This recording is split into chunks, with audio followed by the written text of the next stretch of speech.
É o final da parábola do semeador. O Senhor disse nesta parábola, que não vou ler ela inteira, depois vou ler São Lucas 18, diz assim: deixai crescer ambos juntos, até a ceifa. E por ocasião da ceifa direi aos ceifeiros: colhei primeiro o joio, atai-o em molhos, para o queimar, mas o trigo ajuntai-o no meu celeiro. Em São Lucas, no capítulo 18, ele ensina perseverar. Você vai perceber na leitura que esta mulher, ela não tinha nenhuma chance, nenhuma, mas ela cria. E a sua perseverança nesta parábola, né, está ensinando como devemos viver num tempo de muita injustiça e num tempo de tanto descrédito da palavra, como em nossos dias, como neste tempo. Se você for dar ouvidos e se importar com o que estão dizendo, estão falando, comentando, certamente você nunca vai ter fé. Nunca vai atingir a fé necessária para você ser até mesmo salvo. Porque quando nós damos ouvido a conversas e comentários do velho mundo, você vai ter sempre uma tendência de fazer, ou de ouvir, ou de repetir o que eles estão fazendo. Quando damos muita atenção para o mundo, para a sociedade do presente momento, você vai ter um desejo de falar como eles falam, que hoje já está tão difícil o vocabulário, né? Ou se comportar como eles se comportam. E aquilo vai ter uma influência em sua vida. Por isto que eu admiro alguns que passaram e saíram ileso do outro lado, que fizeram curso superior, passaram por uma universidade, hoje são acadêmicos, e venceram aquilo. Porque tem uns que não vencem nem o emprego. Quando um jovem fala na igreja aqui, que ele vai ter o primeiro emprego, eu me preocupo. Se aquele jovem está preparado para enfrentar o primeiro emprego mesmo. Porque ele vai conviver com outro tipo de gente, ele vai ser inserido na sociedade, ele vai ser inserido no meio de pessoas que não têm nenhuma religiosidade. Ou ele tem uma grande estrutura para resistir àquilo, ou as influências da onde ele está convivendo o leva para o caminho errado. Aquela coisa. Quando uma pessoa ela tem dificuldade financeira, não tem liberdade para fazer quase que nada, ela é uma pessoa até fácil de trabalhar e ela crê muito mais em Deus. Mas se ela adquire uma certa estabilidade financeira e pode ter uma vida melhor, e ela vai mudar até mesmo as suas amizades, sua maneira de vestir, e ela tem uma forte tendência para ser influenciada pelo mundo. Conta-se a história de uma família que nunca faltava num culto. Aí eles começaram a faltar no culto. Aí estava sempre ausente. Aí o pastor foi informar por que estavam faltando tanto, porque eles... Hoje todo mundo tem um carro, né? Mas há 50 anos atrás, quem tinha um carro era rico. Não é bem 50 não, acho que uns 30 por aí, né? 20 anos atrás, quem tinha carro era rico. E aquela família comprou um carro. Agora tinha para onde? Como passear e para onde passear. Quer dizer, foi a oportunidade que Deus deu a eles que o levou a ter uma vida distanciada de Deus, infiel a Deus. E quando nós recebemos certas coisas, então você tem que ficar bem vigilante que aquilo que vai te ajudar, ou um bom salário, ou um carro, né, que você possa se locomover com mais facilidade, você tem que ter cuidado, porque aquilo que Deus te deu foi apenas para provar a sua fidelidade. É só uma pessoa receber, por exemplo, dar a sorte de arrumar um bom emprego e dar a sorte de ter um salário bom. É uma boa prova para ver se ele vai permanecer. Quando ele é solteiro, se ele vai realmente ser fiel, vai permanecer sendo dizimista, vai permanecer nos cultos, vai se integrar àquele grupo como um verdadeiro cristão. Então, Deus sabe o que faz.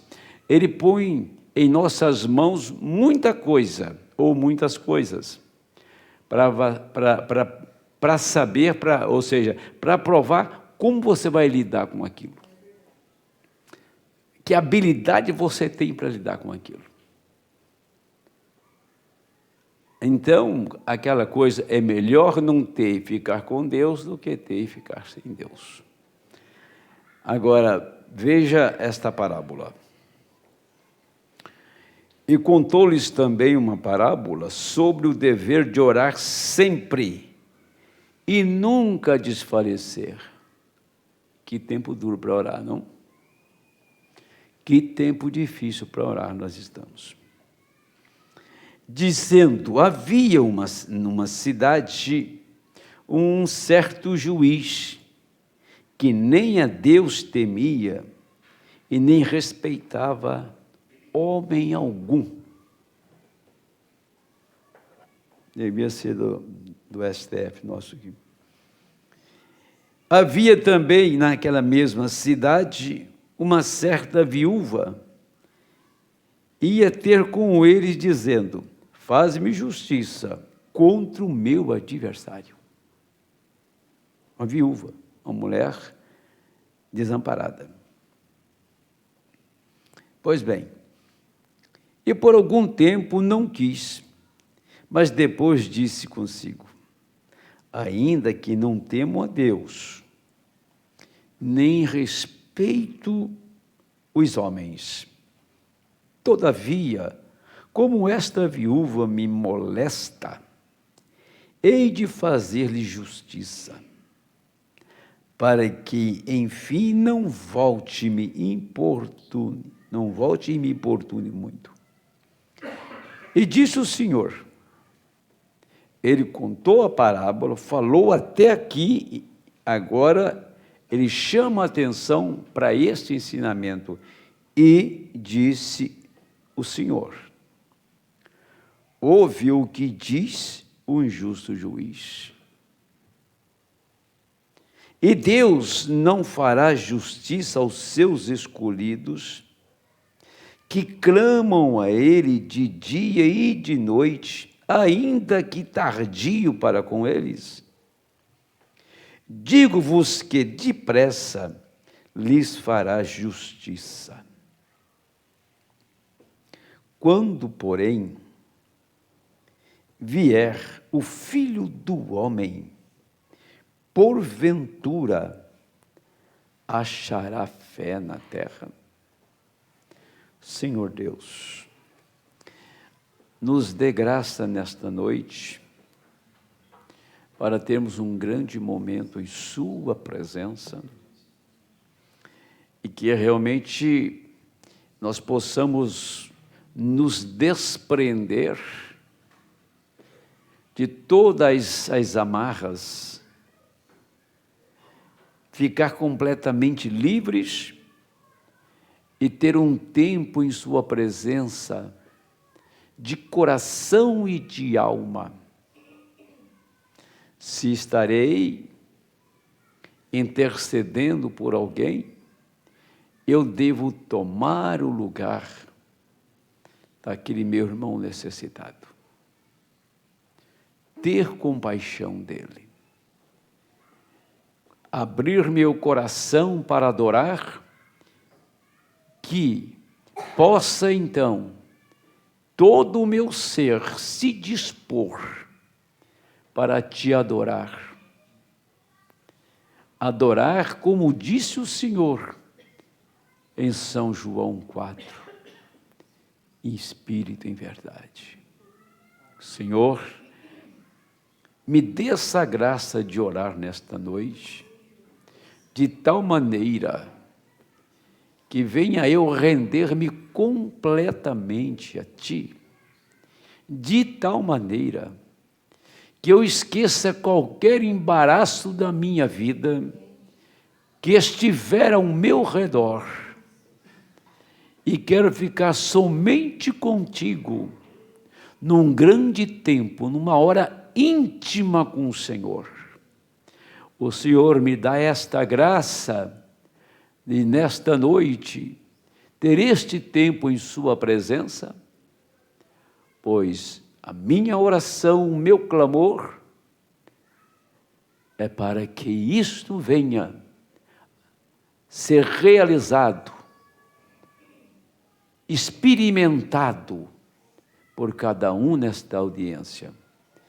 No nome de Jesus Cristo, amém. Pode sentar. Eu gostaria, por favor, que na oração tire a imagem, deixa só o áudio, tá? Vou falar um pouquinho sobre isto. São duas leituras que fiz nesta noite, Jesus instruindo a respeito deste dia que nós estamos vivendo, porque são dias finais, são horas difíceis. Se fosse dias fáceis, não necessitava de Deus ter enviado um profeta e de Deus ter revelado a sua palavra, porque você venceria as lutas com facilidade, mas o desafio é muito grande. O desafio é para eleito. Vou lhe dizer que quem não for eleito, mais tarde ou mais cedo, vai naufragar. Pode ter certeza disto. Não vai dar conta de ir até o fim. Por isto, você deve ter convicção da sua eleição. Quem administra a sua vida com Deus é a sua eleição. Se você encontrar alguém que tem uma vida, ao Deus dará, uma vida assim relaxada, quer dizer, espiritualmente, isso é um sinal evidente que falta eleição naquela pessoa. Porque nós temos, então, a graça de Deus para ser corrigidos e administrar. Agora, quem administra a nossa vida espiritual é a nossa eleição. Veja, se nós formos tomar personagens da Bíblia, há muitos, mas eu quero deixar para vocês: Israel significa nome de redenção. Isso que significa Israel. Deus não tem nada a ver com judeus, é com Israel. Por quê? Porque Jacó, quando ele foi redimido, o nome dele foi mudado, de Jacó para Israel. Então, o nome de redenção é Israel. O nome de redenção não é nenhuma denominação, nenhum sistema denominacional. O nome de redenção hoje é Jesus Cristo. Cristo hoje é o nome de redenção. Redenção hoje para o gentil não é ser um religioso, não é pertencer a uma ala religiosa, por boa que ela seja. Redenção hoje para o gentil é você receber o nome de Cristo e Cristo viver em você, porque Ele vive no redimido. Isso está lá no primeiro selo, pois eu creio que será um assunto que vou abordar nesta semana, tá? Nome de redenção. Por isto, Jacó, ele foi o homem eleito, foi o homem que Deus o elegeu. Tinha os dois, tinha Esaú e tinha Jacó. Quem nasceu primeiro foi Esaú. Ele tinha direito, pelo nascimento, de ser o primeiro, o herdeiro de tudo. Mas ele perdeu a primogenitura porque vendeu o seu direito, não deu valor, não administrou a sua primogenitura. Então você pode ver nesses dois personagens que para Esaú a primogenitura tinha o valor de um prato de comida, só isso para ele. Ele nunca deu valor àquilo. Mas Jacó deu a vida por aquilo.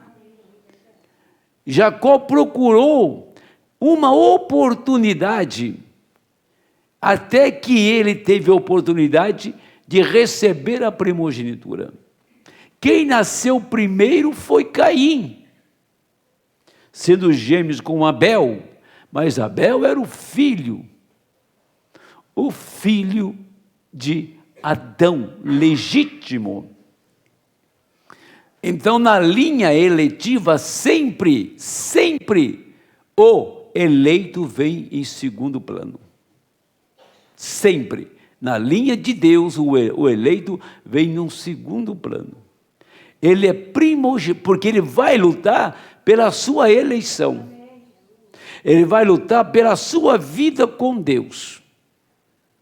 Por isto que Jacó, ao longo da sua vida, e todas as lutas que ele teve, os 20 anos que ele viveu com o seu sogro, e o seu retorno para casa, e a pressão que veio sobre ele, então ele teve caráter, coragem, para lutar. Ele não vencia, aquilo era totalmente impossível para ele. Mas ele, naquela noite, procurou um lugar para falar com Deus. Falou: Senhor, o meu sogro está no meu encalço, e o meu irmão vem de frente comigo, e eu não tenho nenhum recurso.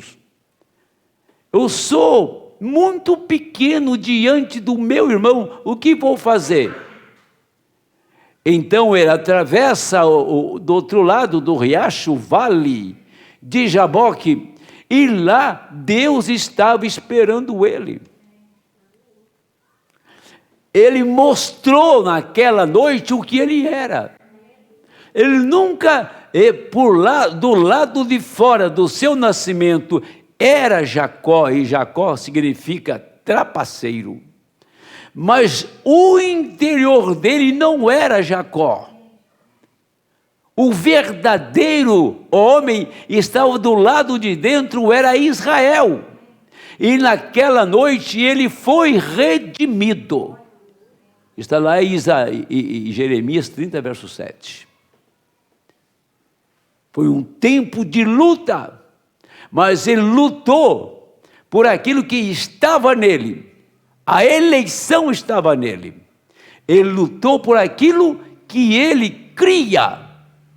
E Deus veio ao encontro dele e deu um teste para ele. Um varão lutou com ele a noite inteira, não soltou, ele não desistiu.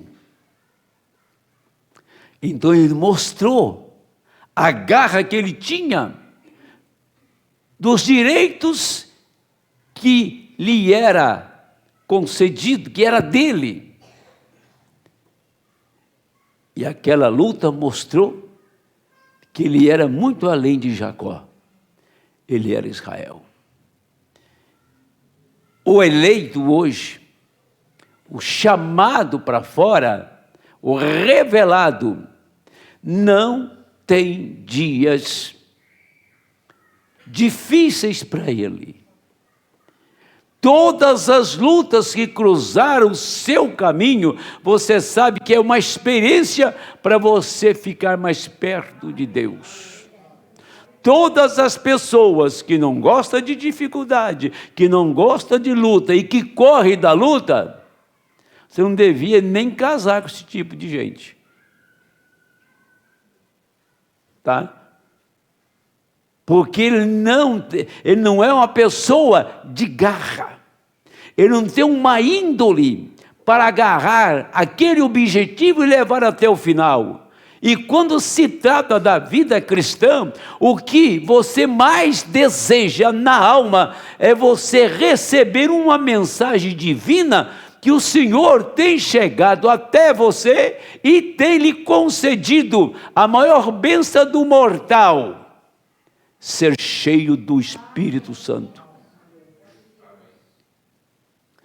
Porque o profeta diz: só estarão no rapto aqueles que são cheios do Espírito Santo.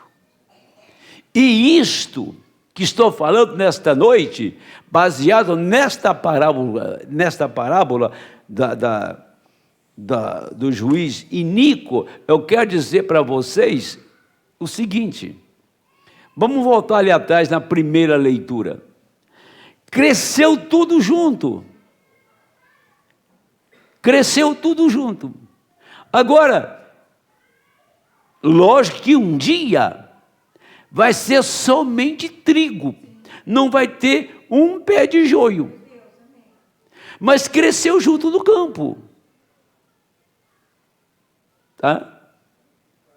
E nós temos bons, maravilhosos ensinamentos sobre isto. O Senhor não deixou fazer a colheita do joio antes da hora. Deixou para este tempo aqui. Agora, percebe-se que a primeira coisa que ele fez foi colher o joio. Eles estavam todos misturados, não estavam? Todos misturados.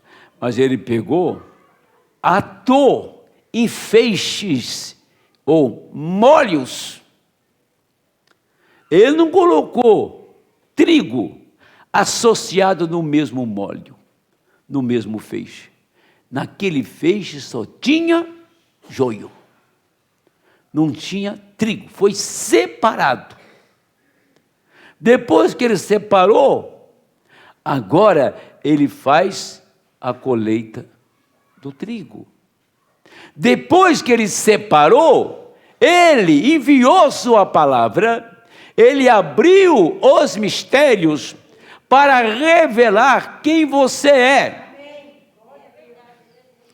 Quando você é chamado e é revelado, os seus dias terminaram de pecado, porque você se encontrou com aquele que estava esperando o seu dia, a sua hora, de te redimir. Revelado quer dizer redimido. Revelado quer dizer, você encontrou com Deus. Não vem me dizer que você encontrou com Deus e tem uma vida espiritual lá embaixo, de uma pessoa que não tem testemunho, de uma pessoa que não tem prazer, está na presença de Deus, que não cuida da sua alma. Deus me deu uma alma, Deus te deu uma alma para você cuidar dela. Agora não cuida nem daquilo que você tem, que é uma alma, que faz qualquer coisa com ela. Não tem nenhum cuidado com isso, não tem cuidado com as coisas de Deus. Tem mais cuidado com as coisas naturais que estão ao seu redor do que com a sua vida espiritual, quando nós devemos cuidar daquilo que é eterno, porque isso aqui é temporário. E é por isso que ele primeiro tirou o joio, atou, amarrou e disse: olha aqui, ó, não tem nem pezinho de trigo aqui não. Agora eu vou colher o trigo. Mas cresceram juntos, estavam juntos no campo, mas a abertura da palavra, se você ler o 7º selo, do parágrafo 228, até o parágrafo praticamente 300, ele é impactante a respeito do que Deus realizou quando falou do 7º selo. O 7º selo é silêncio no céu, não houve nenhum movimento, não tinha nenhuma adoração. Aqueles anciãos que adoravam ali em Apocalipse 4 fizeram silêncio. Os serafins que Isaías viu com 6 asas voando e adorando o Senhor, parou, tudo ficou em silêncio. Foi tão grande aquilo que os céus silenciou. Não houve um movimento. Satanás não tinha como ele pôr a mão para fazer nada, porque não tinha uma mímica, ou não tinha um gesto que ele pudesse fazer uma cópia. Aí o profeta disse: aí está a terceira puxada. Terceira puxada não é uma campanha evangelística, não é um movimento na igreja, não é levantar homens para sobressair sobre os outros. Terceira puxada é um caso entre você e Deus, é um caso íntimo com você e Deus. Ele vem a você como foi no poço e revelou a mulher a samaritana. Deus está tratando pessoalmente, separadamente com cada um. Tá? Jesus foi lá, falou com a mulher do poço. Ela sabia quem ele era dali em diante. O anjo veio a Maria e revelou o que iria acontecer com ela a partir daquele dia. Então, o Senhor vem e trata contigo. Agora nós reunimos, às vezes, em grandes movimentos, em grandes concentrações de pessoas e pequenas concentrações. Agora, o profeta diz que todas elas têm 3 classes de crentes. Agora eu vou vigiar e vou examinar para ver qual classe eu estou. O que eu jamais gostaria é de fazer parte do incrédulo ou do crente incrédulo. Ninguém gostaria de estar nessa escala, né? Tem o crente verdadeiro, tem o crente incrédulo e tem o incrédulo. Tem pessoa que é crente, mas é incrédulo. E tem o real e o verdadeiro. Todos que estão nesta classe, sem sombra de dúvida, depois que ele lê a mensagem, 3 classes de crentes. É uma coisa de fritar o diabo. Mas quero dizer uma coisa para vocês e para quem está me ouvindo pela internet. Quando Caim nasceu Abel, os 2 irmãos. Caim era um diabo encarnado. Quando o Senhor Jesus Cristo veio à terra, no seu ministério tinha Deus em carne, que era ele, e o diabo encarnado em Judas. Então você não pense que o diabo está encarnado lá fora. O diabo está encarnado em nosso meio. Tá? O diabo está encarnado em nosso meio, baseado no ministério do Senhor Jesus Cristo. Tá? É aí que ele está encarnado. Ele passa para o religioso, como Judas passou para o religioso, e fez parte dos 12, e foi atuante no ministério. Mas nunca deixou de ser um diabo.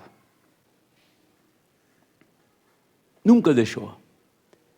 O final dele foi se enforcar. Não subiu no Pentecostes.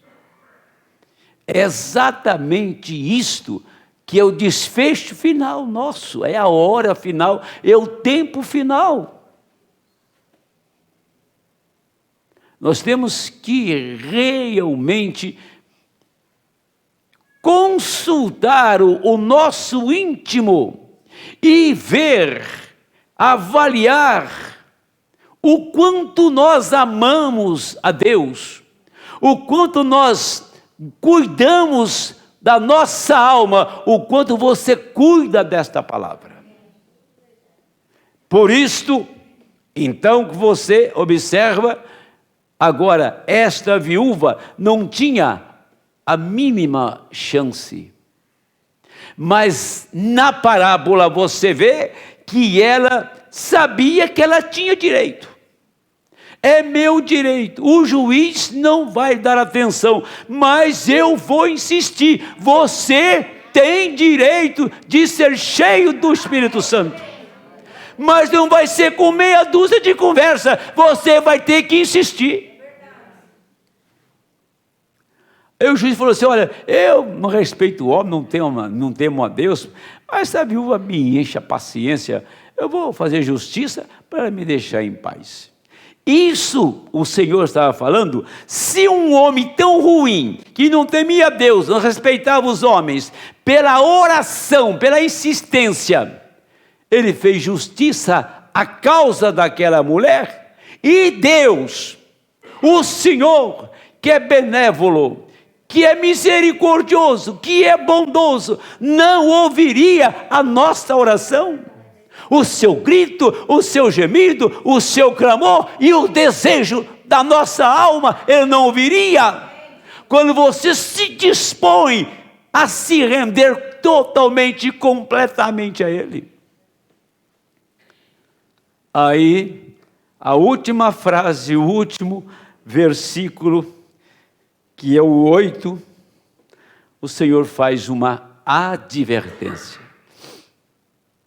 Quando o Filho do Homem vier, porventura, encontrará fé na terra? Esse é o dia do Filho do Homem. Antes do Filho prometido, vem o Filho do Homem. Esse é o dia dele. Ele fez a pergunta, vou encontrar fé na terra naqueles dias? Vou encontrar homens robustos? Vou encontrar heróis que não cuida, ou seja, que não tem cuidado com a própria vida, mas para servir a Deus se entrega. Nós estamos num tempo que as pessoas primeiro cuidam de tudo que é dela, e o restinho que sobra vai procurar dar para Deus. Isso é um ranço religioso que vem de longos tempos e que a revelação tira isto de nós. Nós somos libertos deste pensamento. Nós sempre fomos ensinados a dar o melhor para o Senhor. Sempre fomos ensinados a ter Deus em primeiro lugar em nossa vida. Primeiro plano é Deus, não é mulher, não é marido, não é filho, não é noivo, não é namorado, não é namorada. Primeiro lugar é Deus.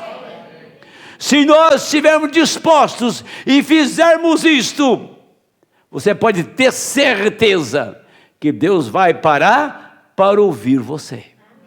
Ele vai parar para te atender. Ele fez isso, não fez? Quando uma mulher entrou por entre a multidão, uma mulher que sofria por quantos anos? 18 anos sangrando, era um demônio, 18 anos sem poder entrar na congregação para adorar, porque quem tem fluxo de sangue não podia ir na presença de Deus, ela não iria, ela não tinha esse direito. E ela não tinha recursos científicos que resolvesse o caso dela. Mas era um homem, entre tantos homens. Era um homem. Ela podia olhar assim, olha quantos homens estão aí. Tem Pedro, João, Tiago, tem tanta gente aí. Ela não sabia por nome, mas ele estava rodeado de muita gente. Como que ela então identificou quem era o homem que ela tinha que tocar?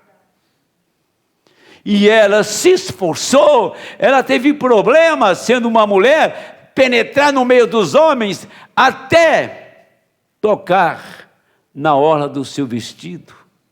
Ele é o sumo sacerdote. O óleo precioso, que era para ungir o sumo sacerdote, que Davi falou, é como o óleo precioso que desce sobre da cabeça a barba de Arão pelos seus vestidos, até a orla embaixo. É porque na orla do sumo sacerdote, o azeite da unção ficava ali. Ela tocou onde estava o lugar certo, tocou na orla do vestido, onde estava a unção para ela ser curada. E Jesus se sentiu fraco, ela tirou força do Senhor. Uma mulher doente tira a força do próprio Deus, de sentir-se fraco. E ele virou e disse: quem me tocou? Ele sabia quem era, mas queria ver a manifestação dela. Ela disse: fui eu que te toquei. Jesus a declarou livre a partir daquele tempo. Naquela hora. Você viu quanto custou para ela? Mas quando uma pessoa deseja de coração, de alma, encontrar com Deus, lutar com Deus, como foi Jacó, como esta mulher do fluxo de sangue, ter desejo mesmo de coração, nada vai te impedir. Não são os pecados que você cometeu, os seus erros, suas falhas, você põe tudo debaixo do sangue, você põe tudo na presença dele e se sente uma pessoa completamente indigna, tá? Você chega indignamente, Senhor, não tenho mérito para chegar aqui, eu não trago nada em minhas mãos estão vazias, mas eu creio que o Senhor pode atender um pobre necessitado como eu, e Deus inclinará do céu, enviará do céu nesta noite o Espírito Santo e mudará o quadro da sua vida.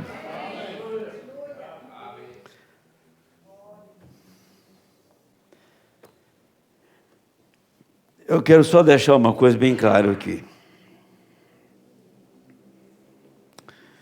A mensagem que o irmão Branham, tão sobressalente essa mensagem, era intitulada O Cristo Identificado de Todas as Eras. Eu vou passar isso para vocês aqui. Vamos meditar sobre isto. Vamos meditar sobre isto. Vamos fazer aquilo que Deus quer. Vamos buscar a vontade dEle. Vamos dar a oportunidade para que Ele possa mostrar o que Ele quer. Ele estava falando, a palavra Deus pode ser qualquer coisa. Tudo que você tem como um Deus, um amuleto, uma imagem na parede, o papagaio lá da sua casa, é Deus. Você pode. Deus é um objeto de adoração. Mas quando você fala de Elohim, aí está além. Chamamos de Deus que nós o adoramos. Mas Elohim, aquele que é existente por si mesmo. Esse é o nosso Deus. Mas Elohim significa autoexistência. Ali pode ser somente, ele diz assim, este móvel aqui pode ser Deus, esta árvore pode ser Deus e assim por diante. Agora, outra coisa, e Jesus, em São Lucas 17, disse, como foi nos dias de Sodoma, assim será na vinda do Filho do Homem. Isso é muito lido, muito pregado em nosso meio. O Filho do Homem será manifestado. Não o Filho de Deus será. O Filho do Homem será manifestado. Quando ele estiver sendo revelado, feito conhecido, para a sua igreja. O Filho do Homem será revelado antes do Filho prometido. O Filho do Homem é Deus em carne. Essa palavra é Deus encarnado. Isto é Filho do Homem. Tá? Mas quando ele foi na casa de Abraão, ele era filho do homem.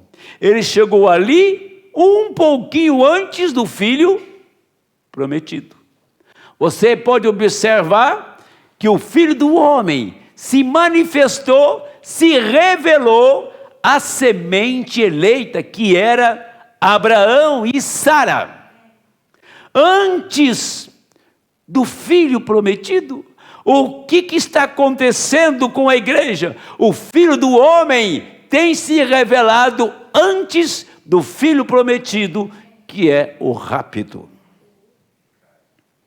Agora ele disse: Abraão tinha visto Deus em muitas formas. Muitas formas, numa luz, em visões. Porém, ali estava Deus num homem existente, antes do esperado e prometido Filho aparecer. Jesus disse antes que o Filho prometido volte outra vez, Elohim faria Ele mesmo sua palavra manifestar-se em carne. Deus prometeu. Eu sei que isso é uma coisa difícil de ser entendido, muito difícil.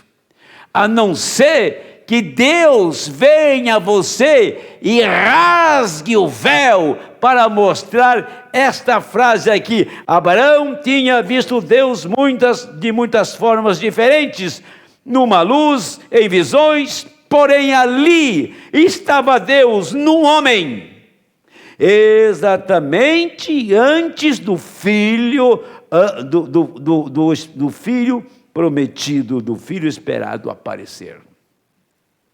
Jesus disse, antes que o Filho prometido volte outra vez, Elohim faria Ele mesmo sua palavra manifesta em carne. Deus, senhores, nós queremos ver a Jesus. Ele foi Deus em carne na casa de Abraão. Ele foi Deus em carne na pessoa de Jesus Cristo.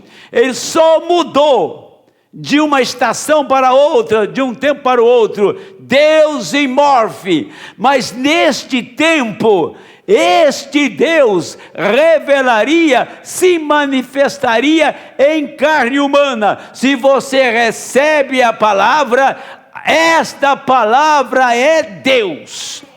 E se essa palavra vive através de nós, então eu posso manifestar Deus na minha carne. Ele redimiu a minha alma e esse corpo está submetido à vontade e o desejo de Deus, e não os meus desejos, não as minhas vontades, não as nossas vontades, mas a dele. Então essa carne está completamente dominada, porque a palavra desce dentro de ti e muda completamente, muda totalmente, e te dá força e graça, e você sabe que você pode manifestá-lo. Se nós não vermos que o Filho do Homem, que é Deus em carne, dentro de ti, através da palavra, então aquilo que aconteceu em Apocalipse 5 não chegou até a nós. Ele abriu o livro para mostrar, para revelar e requerer aquilo que era dele, a sua herança. E quando ele revela, e você recebe esta revelação, você foi redimido. E redimir é retornar ao seu estado de origem. Isso quer dizer redenção. A noiva está redimida, o eleito está redimido. Eu sei, se o irmão Brana não convenceu o povo do tempo dele, pensa bem nós pregadores dessa mensagem. Você não precisa fazer muito esforço para convencer o eleito. Ele vai captar com facilidade. Mas se não for, ele vai ficar em águas turbulentas. Deus manifestou o mesmo em todas as eras, sempre tem sido. Ele tem escondido a si mesmo por detrás da carne humana. é Deus em você. Ainda um pouco, o mundo não me verá mais, mas vós me vereis. Eu estarei convosco. Ele está até mesmo em nós. Ele estará para a consumação, até que ele seja revelado na forma divina no céu.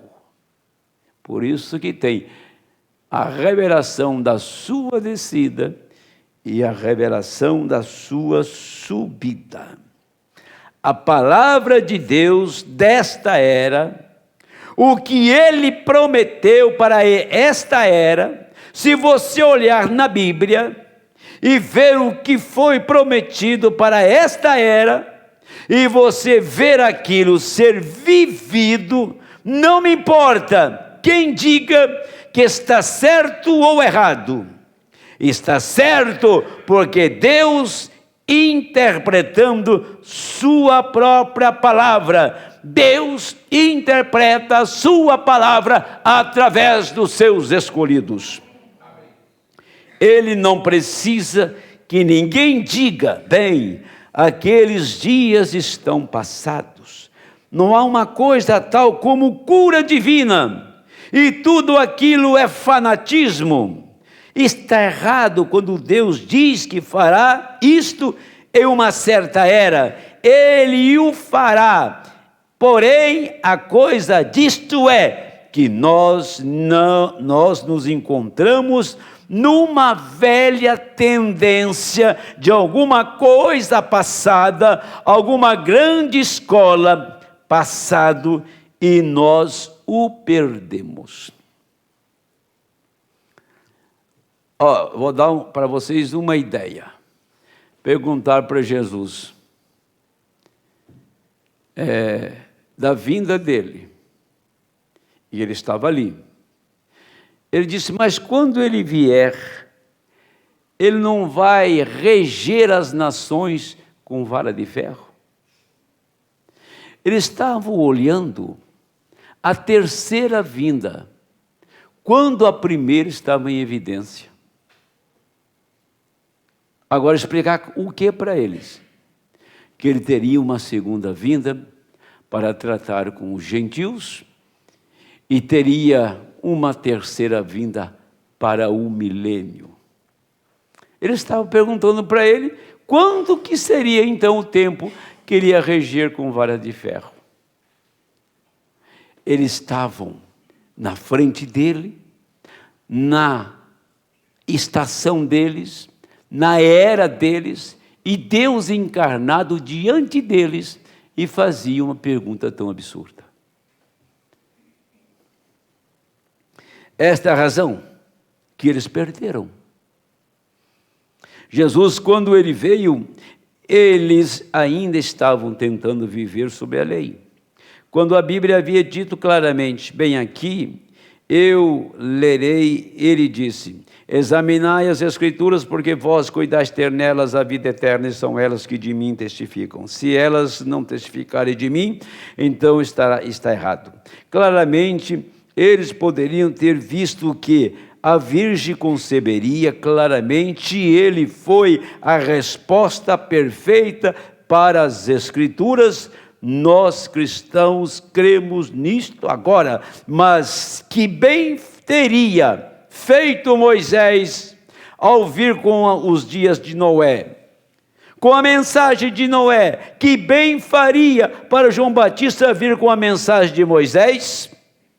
Agora note uma coisa, parece que isso é distante, né? Moisés, Noé, João, Moisés. Noé foi um mensageiro de Deus, foi uma era de Deus, mas foi a era de Noé. Moisés teve o seu tempo, era Deus, mas era o tempo. Você não pode negar Moisés, não pode negar Noé, você não pode negar João Batista, mas isto é uma era transcorrida, passada. É como fazer um Pentecoste dessa igreja, trazer vocês para manifestar os dons, falar em línguas, É aquela coisa toda que foi lá. Os dons de Deus se manifestam de acordo com a necessidade da igreja, porque a igreja crê em sua palavra. O eleito crê em sua palavra. Mas a estação que vivemos é a estação da plenitude de Deus na sua igreja, é a estação da palavra. É a estação dos mistérios.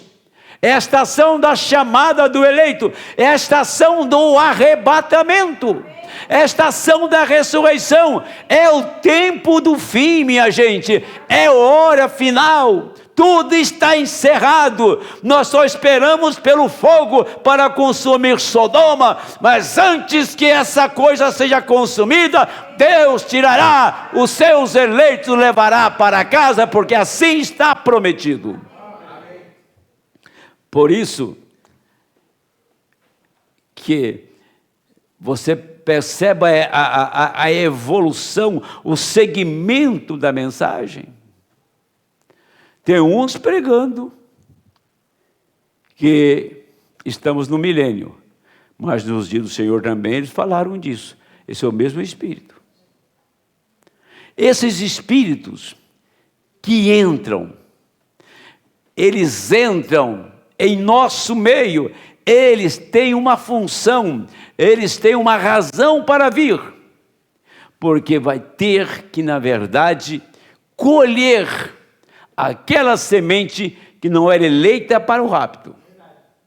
Por isso que aparecem coisas absurdas, ensinamentos absurdos. Nós temos um caso dos mais intrigantes, dos mais, como se diz, escandalosos da história, na África, recente. O escândalo aqui do Brasil é fichinha perto daquilo. Mas por que isso? E isso não vai mexer com o eleito. Os escândalos, as coisas loucas que as pessoas fazem, tendo uma mensagem viva na mão, uma mensagem poderosa de ressurreição, uma mensagem que transformou a sua vida, que transformou a minha vida. Alguém pega esta mensagem e joga uma igreja inteira no inferno. É como se usa a arma, é como se usa a ferramenta. Aí está a coisa, esta mensagem foi para tirar homens do inferno, foi para tirar gente dos grilhões, das correntes do pecado, para pôr na glória, para libertar mulher, libertar homem do cativeiro de Satanás. Outros tomam ela e levam essas pessoas ao cativeiro de novo, com essa mensagem na mão. Uma igreja com mais de 5 mil membros, com o escândalo daquele porte lá. Depende o uso que você faz da mensagem, o uso que você faz da Bíblia, o uso que você faz da palavra, a finalidade, o objetivo. Então nós não estamos em um momento para combater quem quer que seja, estamos no momento de isto não chamar nossa atenção, de não prender nossa atenção, de não ser uma notícia que está nas primeiras páginas dos jornais, que você para ler aquilo. Isso não deve chamar a sua atenção. O que deve chamar nossa atenção é um tempo de ser cheio do Espírito Santo, é um tempo de arrebatamento, é um tempo de se ataviar com a palavra para ir embora. Amém. Já vou terminar. Ele diz: lembre-se, Deus muda a sua forma em morfe. A palavra grega significa que ele usa máscaras diferentes, como em Carmen ou alguma coisa, ou uma peça de Shakespeare. Ele é como um ator, ele muda sua forma. Tudo que aqueles profetas foram, aquilo era Deus naqueles profetas. Jesus disse assim: vocês os chamam deuses, a quem a palavra de Deus veio? Aqui estou eu, o Filho de Deus, como vocês me condenam. Oh meu Deus, a mesma coisa é hoje. É Deus manifestado em carne, a mensagem da hora é a luz do dia. Nós não podemos ter aquelas outras mensagens de volta ali, elas têm sido feitas vivas. Nós vivemos no clarão de alguma luz. Este foi o que aconteceu na Inglaterra. O maior roubo da história foi uma luz falsa do trem pagador que todos conhecem, inclusive aquele ladrão viveu aqui no Brasil, né? Sabemos disso. O maior assalto desta hora, o maior roubo espiritual desta hora é de uma luz falsa. Agora, meus irmãos, se você tem o verdadeiro, por que você cavaria para encontrar alguma coisa que lhe coloca dúvida e que você não está seguro? Se Deus nos deu um caminho, uma maneira, um método, se Deus nos deu uma via de escape, por que eu vou usar a minha? Fique nos passos, fique no caminho que Ele abriu. Ele lhe irá garantir a sua chegada. Que Deus te ajude. Você ter um grande interesse por viver esta palavra antes do Filho prometido, manifesta o Filho do homem. O Filho do homem hoje é Deus no eleito. E se Ele está em você, se a palavra vive em você, você não consegue ficar quieto diante de Deus quando você deseja falar e ouvi-lo também. Por isso nós vamos orar nesta noite, no nome do Senhor Jesus Cristo. Convido a todos a orar nesta noite, neste momento. Vamos ficar em pé em nome do Senhor.